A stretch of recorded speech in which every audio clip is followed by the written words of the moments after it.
এটা কোনো ধরনের অপব্যয় বা অতিরিক্ত শ্রদ্ধা প্রদর্শনের উদ্দেশ্যে নয়, শুধু পিচ্ছিল পথে নিরাপত্তার জন্য লাল রঙের কার্পেট সদৃশ ম্যাট ব্যবহার করা হয়েছে।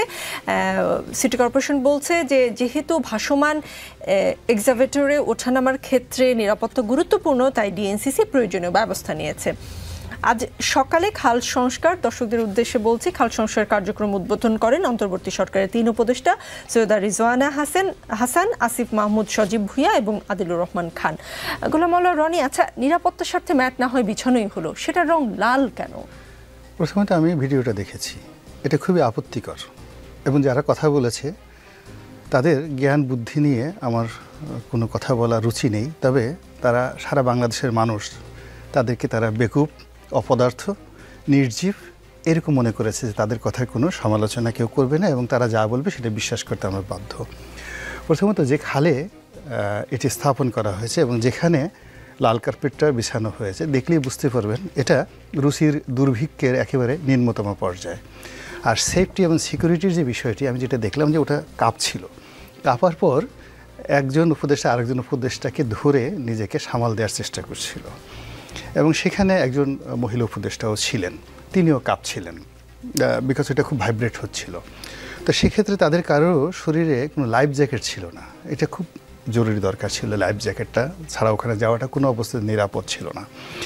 দ্বিতীয়ত যেটা ছিল যে লাইফ জ্যাকেটের সঙ্গে সঙ্গে যদি কোনো কারণে তারা পড়ে যান ওই ময়লা আবর্জনার মধ্যে, তো সেখানে তাদের মাস্ক থেকে শুরু করে আরও অন্য যে বিষয়, সাধারণত ডুবুরিদের যে বিষয়গুলো থাকে, ওখানকার ময়লা পানি আমাদের মাননীয় উপদেষ্টা মণ্ডলীদের যে নুরানি চেহারা সুরত আছে, সেখানে কোনো কারণে কলঙ্কিত হলে আমাদের সারা বাংলাদেশ কলঙ্কিত হয়ে যেত।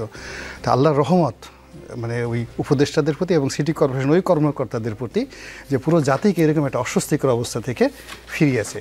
এই জন্য মানে আমি মনে করি যে আমাদের সারা বাংলাদেশে এই একটা দোয়ার মাহফিল হওয়া উচিত যে তাদেরকে আল্লাহ রক্ষা করেছে।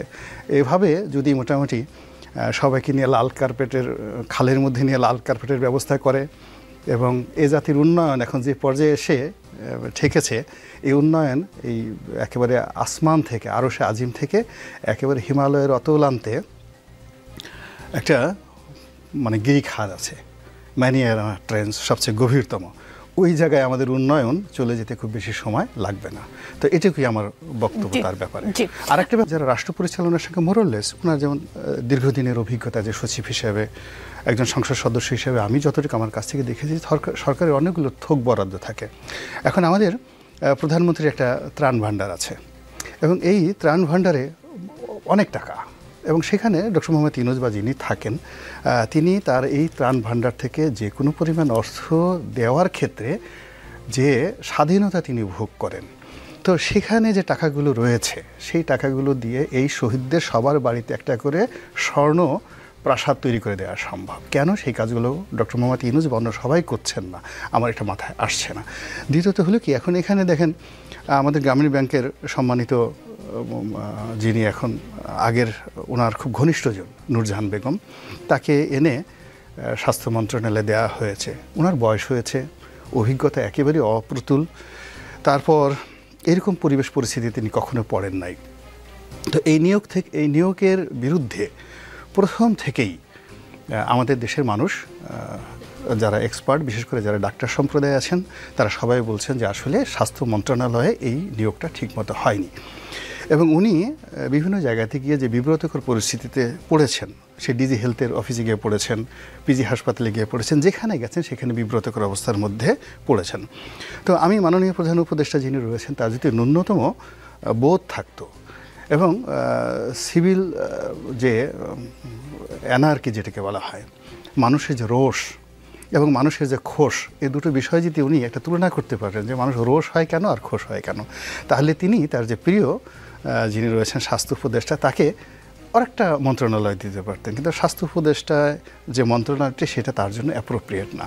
তো বারবার কেন একজন বয়স্ক সম্মানিত ভদ্রমহিলা তাকে বিব্রতকর পরিস্থিতিতে পড়তে হচ্ছে এই ঘটনার জন্য, এটা আমার মাথায় ঢুকছে না যে কেন তিনি এই কাজগুলো করছেন। মানুষ যেভাবে সমালোচনা করছে, আর ডক্টর মোহাম্মদ ইউনূস তার যে বয়স হয়েছে, মানুষ বয়স হলে অনেকটা লিবারেল হয়, তারা মেনে নেয়, কিন্তু ওনার যেন জিদ খুব বেড়ে গেছে।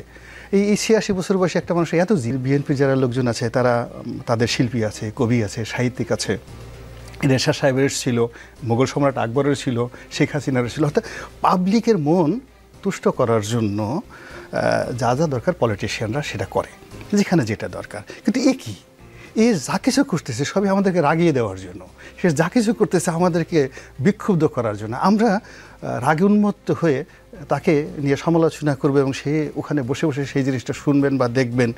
তো এর মধ্যে আমার কাছে মনে হয় তার একটা বিনোদন এসে গেছে, সামহাও একটা বিনোদন এসে গেছে। নচেত এত সমালোচনা, আমরা তো কেউ তাদেরকে দুর্নীতিবাজ বলছি না, আমরা তো কেউ তাদের সাথে আমাদের কারো কোনো শত্রুতা নেই।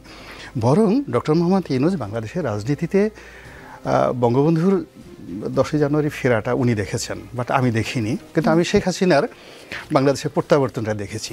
তো সেই অর্থে ডক্টর মোহাম্মদ ইউনূসের এই যে ক্ষমতায় যে আরোহণটা, এই আরোহণটা এই বাংলাদেশের যে মহাকাল, সেই মহাকালের একটা বিস্ময়। এত জনসমর্থন, এত প্রেম, এত ভালোবাসা, আকাশের চাঁদ। আমরা তাকে কোলে করে নাসার জন্য সমস্ত বাংলাদেশের টেকনাফ থেকে তেঁতুলিয়া পর্যন্ত আমরা তাকে ভালোবেসেছি। তো এখন কেন তিনি আমাদেরকে ভালোবাসেন? আমাদের অপরাধ কি? কেন আমাদের জন্য তার মায়া লাগে না? আমাদের স্বাস্থ্য, যেখানে একজন ক্যান্সারের রোগী, যেখানে একটা অপারেশন দরকার, যেখানে পিজি হাসপাতালের যারা ডাক্তার হন আমাদের সবচেয়ে ব্রিলিয়ান্ট ছাত্রগুলো, সেখানে গিয়ে তারা মেডিকেলে পড়াশোনা করে এবং তারা গিয়ে ওটাকে একটা প্যাশন হিসেবে নেন, যে আমরা এটা একটা পেশা হিসেবে ব্যবহার করব। সেই পেশায় লাখ লাখ মানুষকে যিনি নেতৃত্ব দিবেন, সেখানে কেন ওনার আপনজন লাগবে? এবং ওখানে ওই আপনজনটা একটা ব্যারিকেড হিসেবে বসে আছে, একটা পাথর হিসেবে, একটা বোঝা হিসেবে বসে আছে এবং টোটাল জিনিসটা একটা কলাপস করে ফেলেছে, টোটাল জিনিসগুলো। জি, আপনি লাল কার্পেটের প্রসঙ্গ আপনিও তুলেছেন।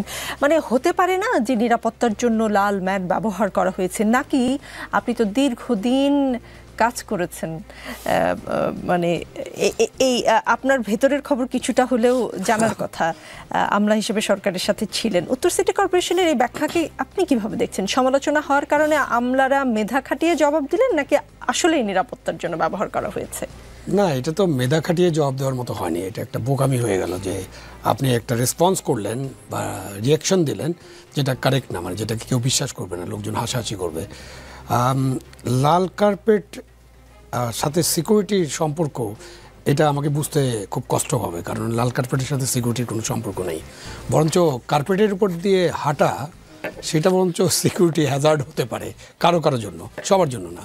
আপনি একটা মসৃণ রাস্তায় হাঁটেন আর একটা লাল কার্পেটের উপর হাঁটেন, অনেক সময় পা ফসকে যেতে পারে। আর ওইখানে যে লাল কার্পেট ব্যবহার করে সিকিউর করা হয়েছে, এরকমটা মনে হওয়ার কোনো কারণ নেই। আমরা যারা তিনজন আছি, আমরা নিশ্চয়ই, এটা নদীমাতৃক বাংলাদেশ, তো আমরা লঞ্চে উঠি, আমরা নদীর পাড়ে যাই, আমরা খালের পাড়ে যাই, আমরা জানি। তো সেখানে সিকিউর করতে হলে আপনাকে সেই ধরনের জুতা পরতে হবে। সিকিউর করতে হলে যেটা বলেন যে মাস্ক থাকতে হবে, আপনার জ্যাকেট থাকতে হবে, লাইফ জ্যাকেট থাকতে আসতে পারতো যেহেতু তারা ছিলেন। সো আপনার এই জিনিসগুলো খুব দরকার ছিল, হেলমেট দরকার ছিল, লাইফ জ্যাকেট দরকার ছিল, এবং এমন জুতা দরকার ছিল যে জুতা পরে আপনি ঠিক মতো হাঁটতে পারবেন। আপনি যদি একটা হাই হিল বা পেন্সিল হিল পরে, মহিলা উপদেষ্টা, নারী উপদেষ্টা যিনি ছিলেন, তিনি যদি ওই লাল কার্পেট কি ওইটার উপর দিয়ে যাওয়ার চেষ্টা করেন, এটা তো তার জন্য হ্যাজার্ড হবে। একেবারে সলিড একটা জুতা পরতে হবে যেটা গ্রিপটা স্ট্রং। যারা বরফে হাঁটেন, তো বরফের দেশে আপনি নর্মাল জুতা পরেন এক সময় যখন থাকে না, আর যখন বরফ পড়ে তখন কিন্তু আপনাকে গ্রিপওয়ালা জুতা পরতে হয়, এবং পরে আবার বেশি বরফ পড়লে গামবুট পরতে হয়। আমাদের দেশেও তাই। আপনি যদি বন্যার্থদের সাহায্যে যান, কোথাও রিলিফ দিতে যান, কোথাও যদি পানির মধ্যে আপনাকে হাঁটতে হয়, তাহলে এগুলো লাগে। সুতরাং এটা লাল কার্পেটের যে ব্যাখ্যা দিয়েছে, এই ব্যাখ্যাটা ঠিক নয়।